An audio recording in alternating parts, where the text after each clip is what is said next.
quiero agradecer a la Ambrota Col. Estuvimos cerca de la Ambrota Col todo el tiempo para poder... Ay, por favor, la imagen, a ver qué pasó. ¿Oh? Estás, yo te veo, ¿eh? Bueno, agradecer a la Ambrota Col porque la Ambrota Col se asumió de proteger todo ese patrimonio tan rico y me tocaba a mí conformar el grupo. Cuando hay alguien que está hablando que no sé qué. Ya estoy silenciando, Marta, no te preocupes. Bueno. Bueno.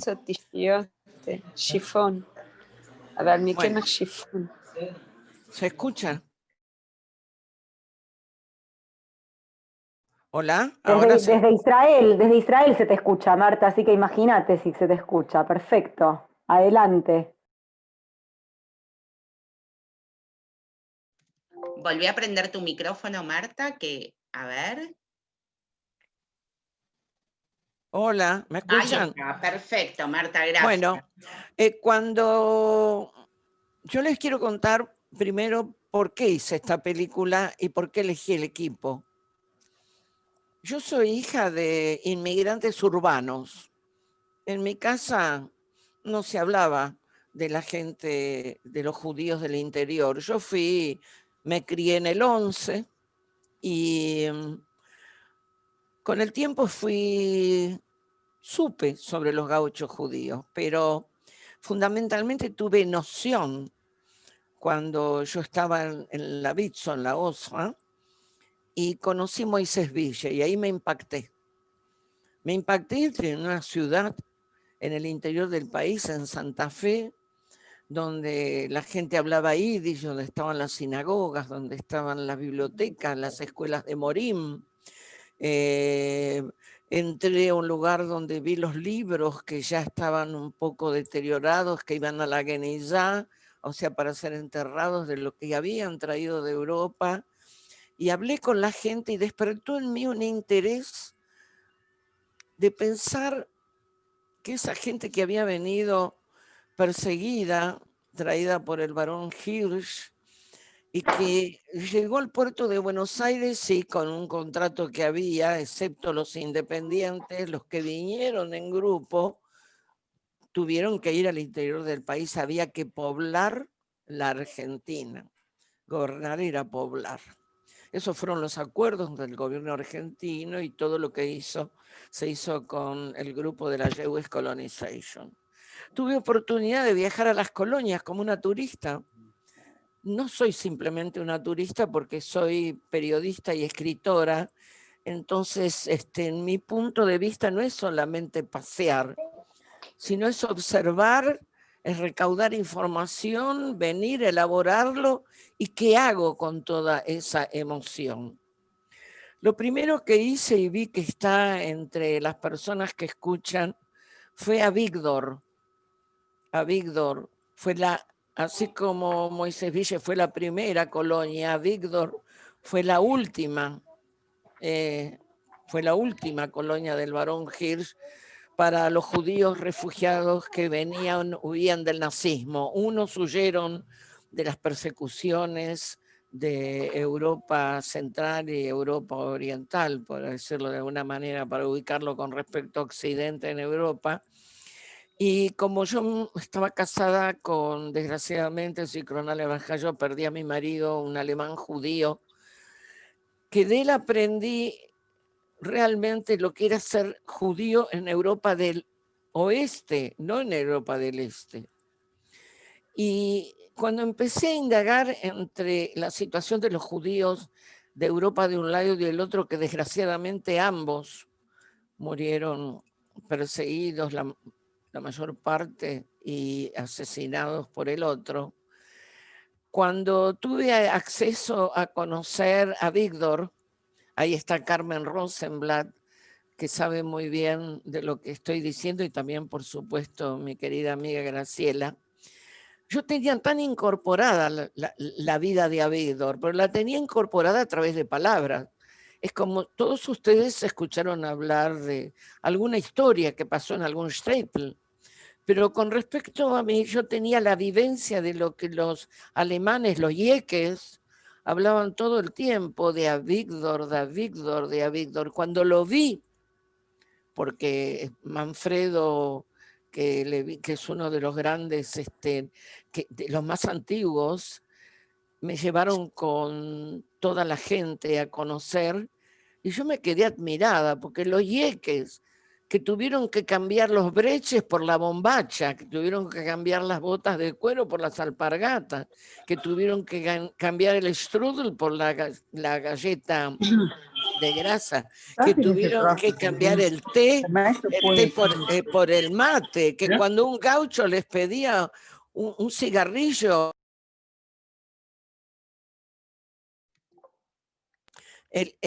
cuando el gaucho le pedía un cigarrillo, el yeque creía que el gaucho se lo iba a devolver. Y cómo rezaban en el hangar, hacían las fiestas, bailaban, hacían teatro, todo ese mundo tan extraño. Y además ahí tuve conciencia de que yo, entre el relato, entre el ser periodista y escritora, podía hacer la película de los judíos alemanes. Y ahí hice esa película que me sirvió para entender la idiosincrasia del inmigrante y conocer al gaucho. Simplemente para resumir la experiencia de Avigdor, y está Carmen que lo sabe muy bien, cuando presentamos la película en donde es lo que vendría a ser el estadio de ahí, lo que es el galpón de inmigrantes en el caso de Domínguez, vinieron de la iglesia, vinieron los gauchos, había cientos de personas porque todos figuraban. Fui a la iglesia a preguntar qué sabían de los judíos. Estuve con gente que de otras religiones, fui a visitar al quien llevaba a los judíos a hablar y a leer las cartas. Fue fantástico. Fue tan rico, tan rico, tan rico, que cuando volví y conocí las otras colonias, dije, yo quiero rescatar los testimonios porque es mi trabajo. O sea, rescatar lo que los demás pueden contar, los objetos que hablan por sí mismos, las fotos que perpetúan y los lugares que permanecen. Y entonces, después de conocer a Chuja, Osvaldo Quiroga, que dirige el Museo de Domínguez, que era la antigua farmacia del doctor Yarcho, cuando vine a Buenos Aires, a la primera que me dirigí fue a Graciela Rothman, porque Graciela Rothman es del Terruño y es una mujer que yo ya había conocido por sus investigaciones, por los libros que ha escrito, debido a que ella fue casa por casa a recoger la historia de cada uno de los judíos que vivían en el campo. Es una historia fantástica. Gente que vivía en grandes ciudades, en medio del campo, en medio de la nada, vestidos como si estuviesen en la ciudad, con un libro que leían a lo mejor a la luz de la vela, y que celebraban las festividades, y que los hombres tuvieron que dejar el traje y vestirse de gaucho. Y con Graciela decidimos hacer el texto para ir a buscar la historia, no solamente la que nosotros conocíamos, sino lo que nos podían dar la gente que guardaban en su memoria. O sea, fuimos a buscar el rescate de la epopeya, de la memoria. Después, por supuesto, lo convoqué a Dani Salzman, es la voz conocida de ustedes de todos los días, de Radio High, con el que fui compañero durante 20 años, con el que tengo una relación impecable de colaboración y de entendimiento. Con él hice 7 películas, pero con los pies en la tierra fue fantástico porque Dani, a pesar que él conoce de todo lo que, o conocía de todo lo que escuchaba, de los testimonios, de la radio y todo lo demás, fue parte del equipo, fue con su cámara, fue el que editó la película, fue el que le puso música y fue el que le dio la dinámica que nosotros podíamos dar como mujeres de la literatura, como mujeres de la investigación. Y ahí fue donde se me prendió la chispa de buscar a Isaías Kremer. Isaías Kremer no es un hombre común. Es como encontrar una aguja en un pajar. Es un relator que tiene en sus venas, en su sangre, el campo. Él es un ingeniero agrónomo, es un hombre que conoce el campo y conoce historias judías, escribió varios libros y como relator yo diría que es el Ana María Bobo masculino en cuanto como él puede contar. Lo puede contar porque él es un judío del campo, porque él conoce el campo y además que lo siente como la fibra más íntima. Bien, nos acompañó Eduardo Glickson, que tuvo una participación como compañero de viaje, pero también vino con nosotros a quien hoy le vamos a rendir esta transmisión, que fue Pablo Grijera, así con una libraja. Hoy hace un mes, dentro de un rato se va a hacer una misa en memoria de él, al que no vamos a poder asistir. Pablo Grijera, por supuesto, no era judío, pero era un hombre que todo le interesaba, que esto lo va a contar después, si le doy este lugar a la compañera de trabajo que junto con Graciela Rothman a través de las investigaciones judías, que un no judío se haya aliado con Graciela Rothman para hacer la investigación de los pampistas. Es admirable y darse cuenta de que hay gente que es democrática, que hay gente que le interesa a la persona por su historia y no por la discriminación. Y encontramos un ser maravilloso, y yo simplemente voy a contar que cuando estaba por hacer esta película necesitaba saber la historia de un hotel que quedaba en Mar del Sur, donde habían llevado a los judíos que no tenían preparada todavía la tierra que había comprado el barón Hirsch y los llevaron a Mar del Sur. Ustedes se pueden imaginar que esa gente, vestidos prácticamente a la europea, con algunos estaban con el Tales o con las peyes y otros estaban con las polleras, pasaron por Mar de Plata, que era el equivalente de Niza de aquella época, y lo genial fue que en ese bagaje de gente vinieron una gran cantidad de intelectuales que le dieron el carácter de epopeya también literaria y cultural a la Argentina. Y yo le pregunté a Graciela, me dijo, mira, en internet vos buscá, y yo busqué amigos del Mar del Sur, y me atendió una mujer, me dijo, sí, yo soy la presidenta, pero el que sabe es Pablo Grijera, el arquitecto. Él se va a comunicar con usted.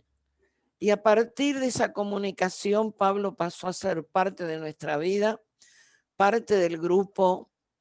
Excelente persona, excelente profesional, excelente amigo e intachable compañero al que hoy recordamos.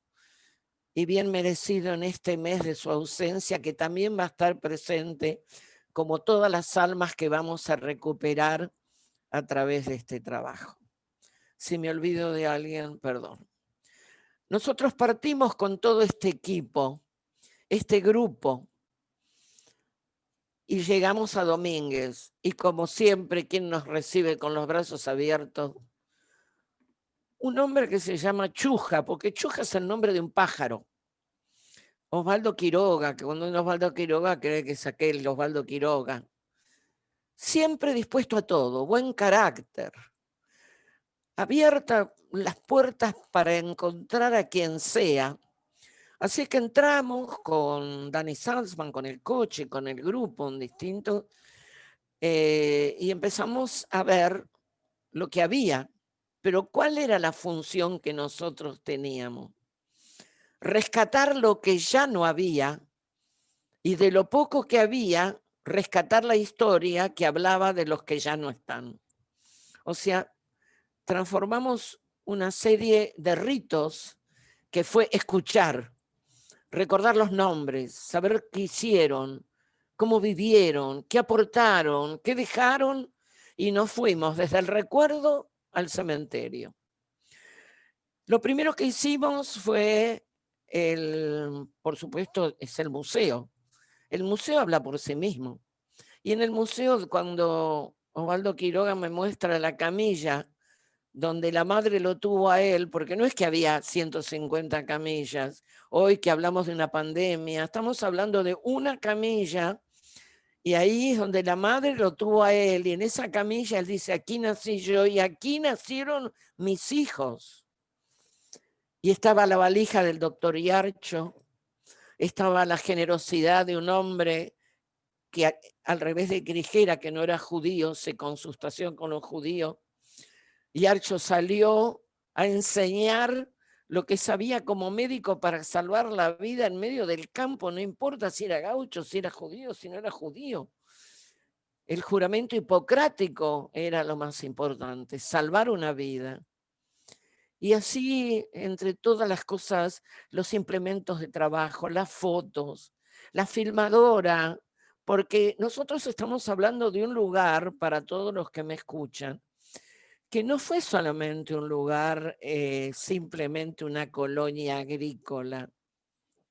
Fue un lugar donde la cultura, el cine, las bibliotecas, los encuentros, la invitación a los grandes escritores y pensadores pasaron por ahí. No era simplemente una colonia, era un pueblo que encerraba todo lo que es un judío, que puede ser pobre, pero sabe leer en hebreo, sabe el lugar donde nació, tiene el respeto por la familia, el concepto de ética, el leer. Ustedes piensen que cuando los inmigrantes llegaron y en un hangar el viernes a la noche, o después de hacer los trabajos agrícolas, leían a la luz de la vela. El gaucho, cuando veía eso, pensaba de que se trataba de extraterrestres.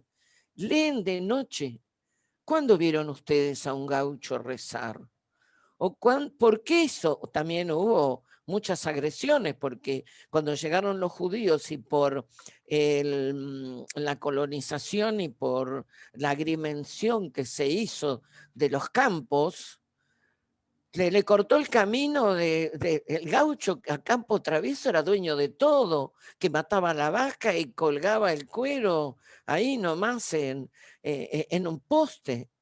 De repente llegó gente que no tenía, hablaba otro idioma, que tenían otras prendas, que comían otro tipo de comida y que tuvieron que aprender a comer, tuvieron que aprender a andar a caballo, que tenían escuela, que invitaron a los hijos de los peones y a los gauchos y a todos que vayan con los hijos de los inmigrantes a aprender, aparte de las escuelas yiddish que tenían para seguir aprendiendo el yiddish y aprender el castellano.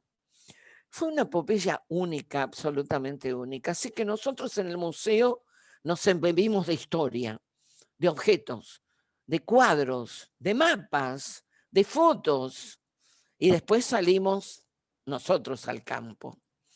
Uno de los caminos más interesantes es el cementerio, porque el cementerio habla por sí mismo. Uno lee un nombre y lo que está haciendo es rezar por esa persona.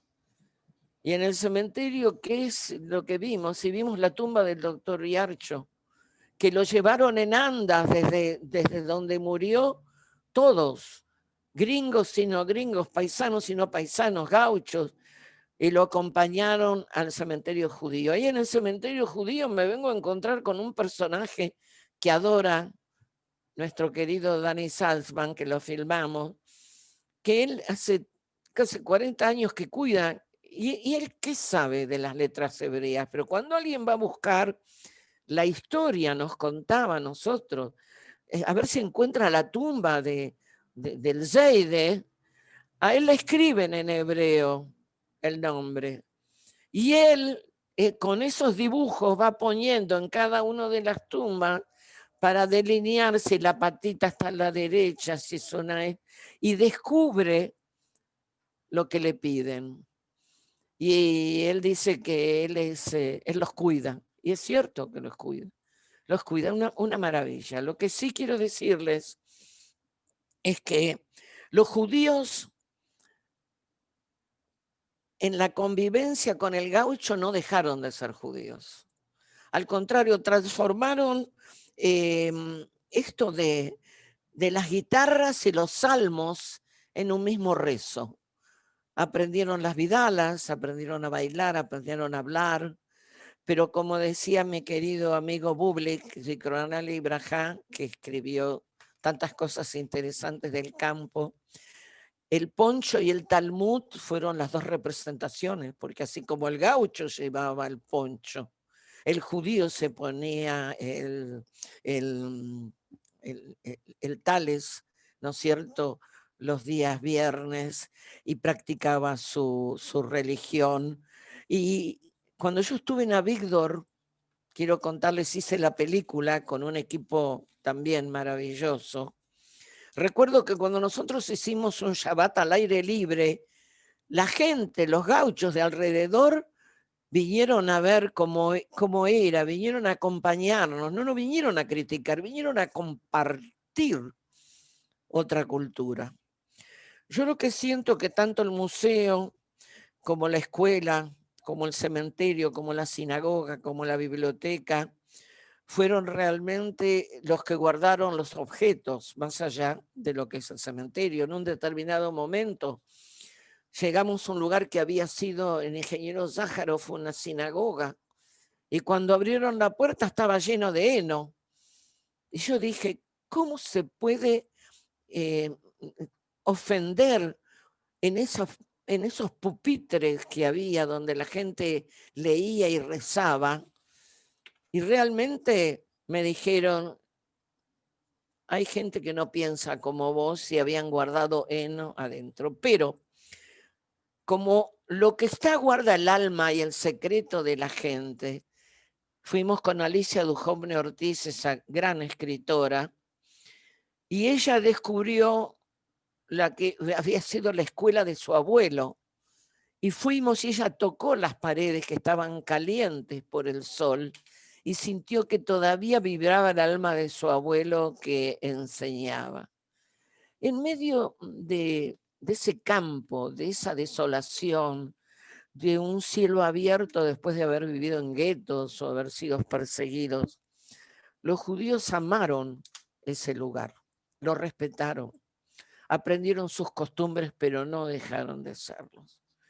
Todo el equipo que nosotros conformamos, descubrimos algo que quiero dejar ahora, después hablar a mis compañeros, pero lo que tienen que saber los que me están escuchando es que los judíos fueron pioneros en la cultura en el campo, fueron pioneros en las bibliotecas, sobre todo en Domínguez, donde se creó el cooperativismo con nuestro querido, ustedes ya van a escuchar por medio, se lo voy a dejar esto a Graciela, el cooperativismo, y se reunían para debatir. Y Sáhara fue una cosa fantástica lo que lograron en medio del campo, de la nada, del desconocimiento. Sin embargo, trasladaron toda la cultura, todo el sentido socialista, todo el sentido de educación, todo el sentido de responsabilidad de familia en medio de la nada. Y a pesar de tener esas casas que algunas eran de adobe y de estiércol, con un baño que quedaba al fondo a 50 metros en un pozo ciego, siguieron con la misma ética y la misma responsabilidad de ser gauchos y judíos en medio de la nada. Fue emocionante poder hacerlo. Fue emocionante escucharlos y rescatar sus historias que están en la película. Así que ahora le voy a ceder en esta emoción que siento porque fue tanto lo vivido que uno tenía miedo de no ser fiel a lo que transmitían. Le doy la palabra a la experta y entrerriana Graciela. ¿Por ahí anda o se me fue para el campo? Está al lado tuyo, pero me parece que está con un temita de conexión. A ver. Ah, están con un tema de conexión. Bueno, entonces Parece que quedó yo quiero fija. contarles que voy a pedirle, antes de que ustedes escuchen para mí es un ser privilegiado, yo haría una sola película, nada más que con Isaías Kremer, porque fue un hallazgo cuando él contaba el cuento pegado a la trampera y con el mate, con las bombachas, con la boina. Yo sentí que con él se puede hacer una película para sacar un premio Nobel. Pero el primero que le voy a pedir es a esa cámara que captó en la emoción propia, más lo que íbamos viendo, le pido a Dani Salzman. ¿Anda por ahí mi amigo Dani? Estoy acá, ¿cómo están? Buenas tardes a todos. No voy a hablar mucho, solo quiero recordarte, Marta, porque en el tiempo se nos va perdiendo, que la primera parte de la película la filmó un camarógrafo local. Y quiero recordarlo porque Sí. también está su trabajo ahí. Yo edité todo, pero parte del material está grabado por un camarógrafo allí. Federico Carrasco. Así que bueno, eso en principio, y decir que para mí también fue un gran descubrimiento porque mis abuelos maternos eran de la Colonia también, pero no de Entre Ríos, de La Pampa, de Bernasconi. Y yo, por esa idea que uno tiene tonta de que los abuelos van a vivir para siempre, no pregunté mucho. Escuchaba, pero no preguntaba. Y hoy que no los tengo, mataría por preguntarle todo lo que esta película me generó y me provocó, y por saber un poco más de la historia de ellos, que ya habían nacido en la Argentina. Mis abuelos ya son nacidos en la Argentina. Mi abuelo nació en el 15 y fue granadero a caballo. Le erró a San Martín por poco, pero hizo el ejército, y para mí era una gran... Mi abuelo tomaba más mate y era más criollo que los inmigrantes, pero sí era parte de esa historia. Así que no voy a quitarle tiempo a nadie, solamente decir que fue un honor, un gusto, y recordar bueno, que así como mis abuelos no están, muchos ya no están, y que estos trabajos y esta tarea de volver a las colonias de manera virtual o presencial es no solamente un homenaje, sino un legado, una posta que estamos obligados a pasar, porque si yo ya le pasé de costado al tema porque mucho no hablé, mis hijas por supuesto mucho menos, y mis nietos en algún momento muchísimo menos. Y creo que así como no nos olvidamos de las cosas trágicas y tenemos una obligación moral de transmitir a las generaciones que siguen lo doloroso, creo que también hay que transmitir lo feliz, que sin dificultades, con dificultades, perdón, pero sin olvidarnos de que fueron tiempos felices, que fueron momentos de formar familias, de crear pueblos, y también de enviar a un montón de otras ciudades y a todo el mundo, porque hoy hay gente de esas colonias y sus hijos y nietos en todo el mundo. Y creo que es algo que nos han dejado, y que tenemos la obligación, mi generación, la que sigue, todas, de preservar. Así que así como ustedes están trabajando para preservar un museo, que a veces pareciera que no tienen vida, que son una exposición simple de objetos, en realidad es una exposición de vidas, a través de los objetos. Y por eso valoro tanto, por eso quería estar un ratito aquí con ustedes, porque no solo está bueno viajar, sino que también está bueno ayudarlos. Cuando uno va presencialmente los ayuda, de hecho, porque hay algo de todo esto que queda en los pueblos, pero al no poder ir, así como nosotros estamos sufriendo en las ciudades, la pandemia y no poder movernos, para los pueblos debe ser todavía mucho peor. Y no recibirnos debe ser muy angustiante, y que ese museo no se pueda mostrar es angustiante. Así que bueno, gracias por esto. Ojalá se me presenten infinitas oportunidades de participar de proyectos como ese y como este. Gracias, Dani. Apreciamos muchísimo tus palabras, ni hablar el relato de Marta. Tomo un poquitito lo que dijo Dani, que fue algo abordado ayer a la noche, la importancia de las nuevas generaciones que son actuales, que no están por venir, sino que ya están aquí para que tomen la posta y puedan continuar con este legado. Gracias a ambos. Me parece que Marta ya habló de Isaías, no podemos no darle ahora la palabra a Isaías. Estás muteado, Ten Isaías. cuidado porque va a pedir contrato, Pero me parece que vamos a tener que hablar con su representante y me parece que sos vos, Marta, ¿eh? Isaías, estás muteado. Ahí está, perfecto. Bueno, ¿me están escuchando? Sí. Antes que nada, buenas tardes. Yo no soy un expositor ni mucho menos, pero como ingeniero agrónomo me mandaban como ingeniero extensionista por todo el país. Y como no tomo, no juego, soy bastante aburrido, iba a las bibliotecas de los distintos lugares.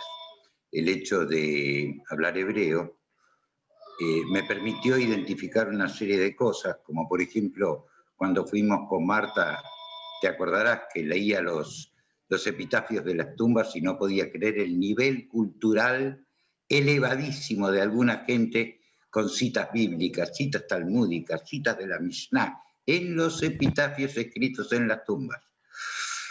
El tema es así, hace 50 años que yo estoy historiando la vida en las colonias, no solo en Entre Ríos, porque Entre Ríos es una parte, sino de todas. Recién habló Mario Satzman de Bernasconi, conozco bien Bernasconi, mi padre de Rivera, mi madre de Entre Ríos. Yo soy de una colonia donde todavía está el campo y donde todavía trabajo poco, que se llama Villalonga, y nadie sabe que había una colonia judía que se llamaba Villalonga, a 1000 kilómetros de acá, y ahí nací. Y ahí tengo el campo y ahí sigo haciendo de chacarero. No les voy a hacer perder tiempo porque yo tengo ya más de 500 relatos que testimonian la vida del campo en esa época. Y algún ratón de biblioteca alguna vez lo va a leer, supongo, o a mirar en internet, o qué sé yo, cómo será la vía de comunicación, pero yo cumplí con un mandato bíblico que es Atem Eidai Li, ustedes son testigos de, y yo soy testigo de una época que no tuvo nada que envidiarle al Far West, le garantizo que es una época impresionante, una epopeya maravillosa, pero que no tuvo tanto marketing como el Far West. Por ende, cuando doy una charla en una escuela y una morá me pregunta y no tiene ni idea de lo que hicieron sus padres, sus abuelos o ya sus bisabuelos, me da mucha pena. Y ese es el motivo por el cual escribo sobre todas las colonias que he recorrido a lo largo de 50 años, que no son pocas. La voy a corregir a Marta, no por corregirla a Marta por un gusto, sino porque soy Contreras. Dejen de hablar de gauchos judíos. No existió el gaucho judío. Eso es una cosa que creó Gershunov con muchísimo respeto para 1910, pero el judío y el gaucho son parte de un mosaico. El gaucho no estaba integrado a la sociedad, no iba a la escuela. Si veía un animal en el camino, le cortaba una lonja de carne y seguía que la vaca siga hasta que se moría. El total comía su churrasco. Y el judío vino con la mente de tener sus gallinas, sus vacas, su oveja, su quinta. Y el choque de esos dos grupos inevitablemente generó fricciones, asesinatos, gente que tuvo problemas. Yo lo viví también, pero porque había una diferencia de crianza, de vida. Entonces el judío se acriolló, se hicieron judíos criollos. Mi viejo era domador de caballos y tenían los ritos judaicos con las costumbres del criollo. Entonces eran judíos criollos, pero nunca fueron judíos gauchos. Son dos universos paralelos que alimentan el mosaico de distintos grupos que formaron la Argentina. No me voy a extender. Yo en Lambrot-Tacol la última vez que estuve era todavía jovencito y predicaba. O sea que fui con el rabino Hirsch, Zichronole Brajá, a predicar a Lambrot-Tacol. Fíjate cuántos años tengo entonces. Lo que sí voy a hacer es recordar a Pablo. Hace 20 años yo estaba metido con el tema de la investigación de los Tmeim, los impuros, entre tantas otras investigaciones que me pasaron. Y me llama Pablo, se presenta y me dice, tengo una recomendación para hablar con vos porque vos podés saber sobre quién fue el que hizo el Hotel del Sur, que era también un judío, y que probablemente había una relación entre la construcción del hotel, el mantenimiento del hotel y los grupos de los Tmeim. Pero eso es otra historia. Ahí lo conozco a Pablo. Nuestras reuniones eran muy, muy largas. Nos encontrábamos acá en un café, en Café Manhattan, y podíamos estar 4 o 5 horas. Voy a hacer una sola salvedad respecto a él, porque no me gusta hablar mucho en cámara, soy más bien del contacto coloquial y personal, no lo tomen a mal. En hebreo hay una diferencia entre hablar de un hombre en la escala zoológica, un bípedo en plume, que es ish. En hebreo decimos ish, ploní, almoní, ish. Ahora, cuando queremos decir que un hombre no solo es un hombre, sino que es mucho más que eso, que es gente, decimos uloish, uben Adam, hijo del hombre. Eso es una categoría superior por sobre la escala taxonómica del ser humano. Y Pablo Grijera, realmente me emociono cuando recuerdo, porque hubo cosas que no cumplí con él, lamentablemente. Pablo Grijera fue un Ben Adam, fue más que un hombre cualquiera. Por eso el testimonio, si puedo ser testigo de lo que hicieron mis padres, mis abuelos y yo mismo en el campo a lo largo de tanto tiempo, no puedo faltar al deber de ser testigo de un Ben Adam como fue Pablo Grijera. Zichrono lebrajá, Bekola Cabot, porque realmente para mí es una pérdida enorme. Y un abrazo, un saludo, una condolencia a su mujer y a sus nenas, que realmente lo lamento mucho. Yo estoy disponible y dispuesto, cuando quieran, Marta lo sabe, a contar sobre cualquier colonia de la cual conozca, porque si no cumplo con el mandato de ser testimonio de aquellos que me precedieron, estoy faltando a mi compromiso como ser humano y como judío. A su disposición, señores, cuando quieran puedo ir a tomar unos mates con ustedes, en la Ambrota Col o en la colonia que sea. Yo no tengo problema, me siento arriba del carro y voy para allá. Estoy a su disposición. Sonaste. No me asusta el acertijo. Sonaste. Ya estamos calentando el agua, Isaías. Tengo voz yo, me dieron hola. Sí, Marta, sí. Le agradezco las palabras, es cierto. Era lo que se hizo un mensch, ¿no? Me acuerdo en mi casa cuando es a mensch, de eso estamos hablando. Y lo hacemos con todo el honor, porque no es común que alguien le ponga tanta pasión a la vida judía como lo hizo Pablo, no siéndolo. No sé qué está pasando, lo lamento, con Graciela Rothman. Está Graciela en la reunión. Graciela, si querés abrir tu micrófono. No salir, va a salir porque la agarro de los pelos, como dicen. La Está agarro de los pelos, ahí la revuelo. ¿Dónde anda la paisana? Hola, Graciela. Abrite el micro, Gra. ¿Ahí? ¿Ahí? Algún Perfecto. Problema debo tener. Yo pensé que el problema era general, pero parece que no, que el problema era el mío. Debo tener baja señal. Bueno. Que supera la tecnología. Es muy probable. No le voy a discutir. Bueno, ¿tengo la palabra? Sí. Ruti, bueno. Bueno, buenas tardes. He visto, en un momento recorrí la galería de todos los presentes y, bueno, me dio mucha alegría y los saludo a todos. Y además agradecer a la Ambrota Col por esta oportunidad que nos permite, mejor dicho, esta oportunidad que hizo que se pudiera hacer un viaje virtual inédito a las colonias judías de Entre Ríos. Mirá las cosas que la pandemia nos ha permitido, realmente. Bueno, y gracias a Ruti, porque realmente ella con sus mensajes todos los días estaba, pero haciéndonos partícipe del día a día de este recorrido. Así que, Ruti, muchas gracias. Y como mis compañeros, también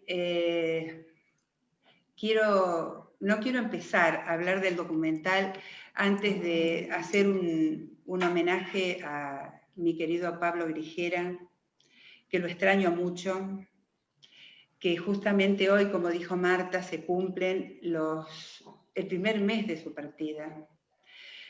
Muchos de nosotros, yo en particular, y algunos de los que estamos acá, estamos de duelo. En mi caso, como su compañera de estudio, de investigación sobre los pampistas, porque extraño su inteligencia, extraño su entusiasmo, todo eso que puso al servicio de este trabajo que en su memoria y con ayuda de algunos que ya estamos pensando, si Dios quiere, lo vamos a poder terminar. Así que, bueno, dicho esto, y que por lo que estuve viendo en los chats, esto es en memoria de él, voy a comenzar a hablar un poquito del documental, que es lo que nos convoca, porque a mí como entrerriana, como investigadora, como conocedora de todas las colonias de la provincia, les confieso que todo esto me llena de orgullo.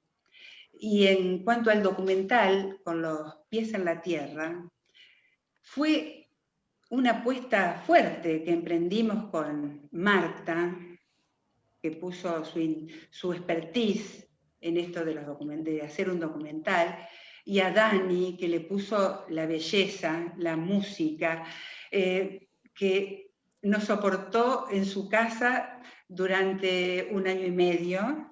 Las broncas.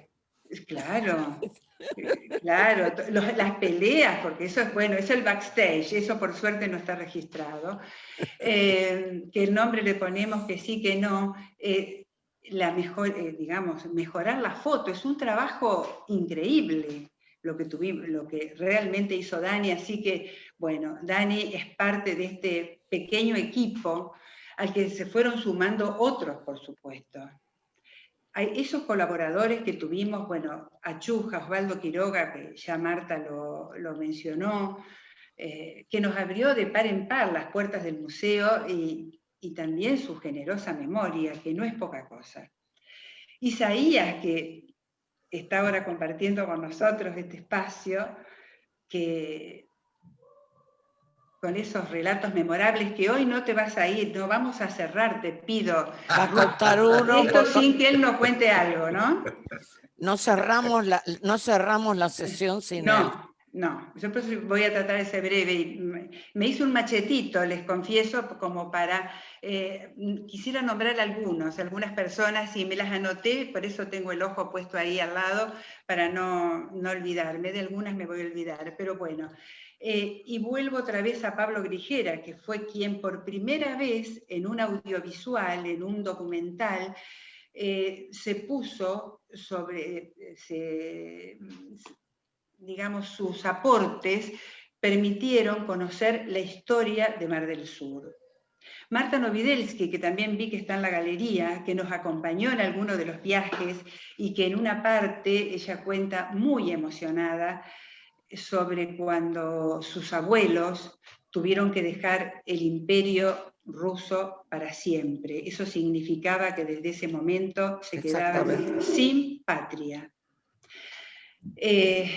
También a Pascual Ribelis, que lo van a ver ahí, que con una sabiduría sobre la historia del cooperativismo agrario.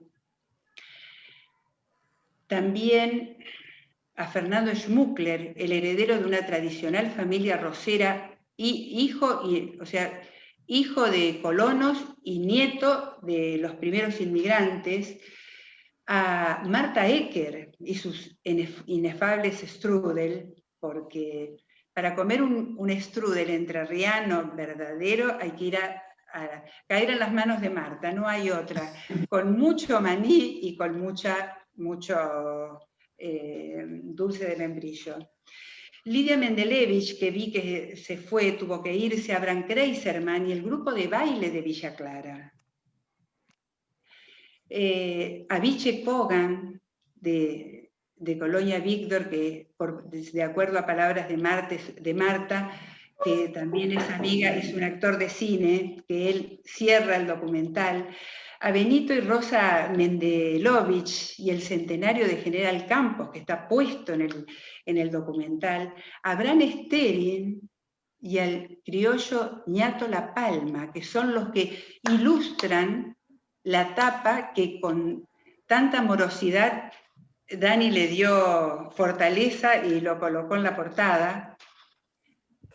Y bueno, esto solo por nombrar algunos, y perdón por los que no alcanzo a ponerles nombres. Pero quería hablar un poquito del documental. Cuando nos reunimos con Marta primero, con Dani después, nuestra idea inicial, ¿cuál fue? Dar cuenta del patrimonio de las colonias judías de Entre Ríos, estuviesen o no estuviesen en pie. Cementerios, sinagogas, escuelas, cooperativas, centros comunitarios, o galpones, como el Galpón de Domínguez, que funcionó como el hotel de los inmigrantes, y que en otros sitios se transformaron en centros culturales, en teatros, y en la actualidad se integran, como en el Museo de Clara o en el Museo de Domínguez, o sea, perdón, mejor, me rectifico, como en Clara y en Domínguez se integran a los museos. Y también quisimos dar cuenta quisimos escuchar de primera mano a los descendientes de aquellos antiguos colonos, que hoy son los que mantienen viva la historia de esa mayor epopeya de todo, que yo la defiendo y digo de todos los tiempos. Epopeya que está hoy, cuando se hacen estos revisionismos históricos, está cuestionada por algunos estudiosos en esta materia, que son opiniones respetables, por cierto, ¿no? Pero créanme que las entrevistas realizadas a lo largo de estos años, yo me dedico a esto desde el año 91-92, unos cuantos, en todas ellas hay un mensaje de agradecimiento al varón, a la baronesa, a las yewis en particular, con todas las deficiencias que puede haber tenido y los errores que se cometían, porque la necesidad de traer a los inmigrantes y de salvarlos iba como adelante de la infraestructura que se pudiera crear acá para recibirlos, que formaba parte del contrato, pero bueno.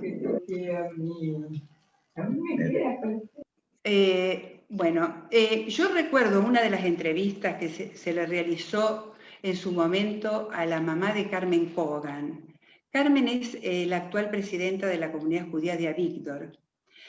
Su mamá nos manifestó el agradecimiento primero a esta patria y luego nos dijo: el varón nos salvó la vida 2 veces, una de la hambruna que pasábamos en Europa y otra de la muerte en los campos de concentración. Yo creo que esto es una síntesis del agradecimiento de quienes están hoy en las colonias y los hijos de aquellos descendientes, de aquellos primeros colonos, que recuerdan esto. Algunos me dirán, lo recuerdan como una historia candorosa, romántica. Yo creo que no, yo creo que se cuentan realidades. Creo que hay un poco de todo. Y por ahí podemos hasta disentir con Isaías esto del gaucho judío o el judío gaucho, pero no es motivo de esto en este coloquio. Y otro de los aspectos que nos interesó a Marta y a mí tener en cuenta en este documental fue darle visibilidad a las colonias del siglo XX, conocidas también como las colonias nuevas, que esto ustedes lo van a apreciar en el documental, y es en las que se encuadran Pedernal y la colonia Santa Isabel, Ubajay y la colonia Palmar Yatay, Avigdor como referente, bien lo explicó Marta, de la última colonia agrícola fundada por las Lluís, pero que acogió inmigrantes en condición de refugiados, porque llegaron en el contexto de la Segunda Guerra.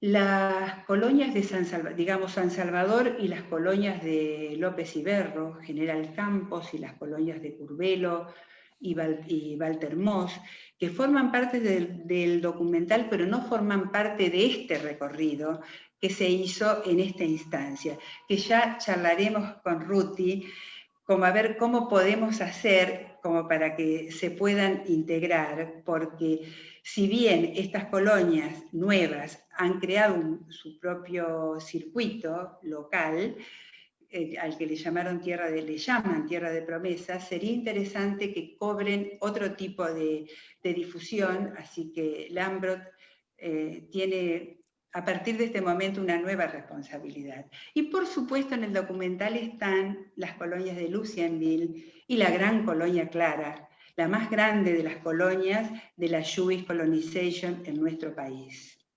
Todo eso forma parte de nuestro trabajo. Como habrán podido apreciar, pienso yo, quienes realizaron este viaje virtual, que cada una de las colonias visitadas tiene características diferentes. Pero hay algo que tienen en común, que es la amabilidad, la generosidad, la sencillez del entrerriano, que abre su casa, que muestra sus archivos fotográficos, que abre cajas con postales y con cartas amarillas, que son puestas en general en cajas de zapatos, que nos convida con leicas y strudel, ¿o no, Dani? Que vos pudiste comer arroz, como dijiste, nunca habías comido tanto arroz como en San Salvador, en la casa de la familia Ribelis. Así es así, ¿no? No miento. Y cada uno de ellos, de los tantos que entrevistamos y conversamos, renueva las historias de aquellos antiguos colonos que las cuentan una y otra vez. Bueno, todo esto intentamos que formara parte de ese documental. Lo mismo que los paisajes, donde están enclavados los cementerios, las sinagogas, las escuelas, las cooperativas, donde podríamos decir que la sinagoga de Villa Clara, que es una de las más bellas de la provincia, y también la de San Salvador, que está recientemente restaurada, no es igual que la sinagoga de Villa Domínguez o la sinagoga de Basavilbaso, la principal, con un estilo ecléctico y que tiene algo de ferrocarrilero, tal vez por la influencia propia del lugar, ya que Basavilbaso fue un nudo ferroviario de envergadura, mientras tuvimos los ferrocarriles como medio de transporte, ¿no? Lo mismo que los cementerios. El cementerio de San Gregorio, un cementerio rural, donde están, al que llaman la Recoleta de las colonias, no es lo mismo que el cementerio de Carmel, ni es tampoco el cementerio monumental que tiene Basavilbaso, por ejemplo. Y en cuanto a los paisajes, además de todo esto que decimos de su estructura y su patrimonio arquitectónico, cada uno de ellos está emplazado en lugares totalmente diferentes. Siquiera tuviesen la oportunidad de conocer el cementerio de Palmar Yatay, de la colonia cercana a Ubajay, está en uno de los lugares más maravillosos con un fondo de pinos que vale la pena conocerlo. Bueno, y no quiero olvidarme de quiénes son las personas encargadas de continuar con esta memoria que forma parte del ADN de los judíos, que es la trascendencia, seguir contando y seguir enseñando. Son las dos Morot que están en nuestro documental, la de San Salvador y la de Villa Clara. Así que para ellas también va un homenaje. Y también, bueno, los museos, por supuesto, el Museo de Villa Domínguez, que es el mayor archivo documental que existe en la región, ojo. El Museo de Villa Clara también, que contiene una importante colección fotográfica y de textiles. Y dentro del documental, no del recorrido, pero sí del documental, está el Museo Judío de Concordia, uno de los más nuevos que hay en la provincia, que además de sus salas permanentes y de su sus salas temporales, tiene una sala referida a la Shoah, exclusivamente. Eso es digno de resaltarlo. Eso también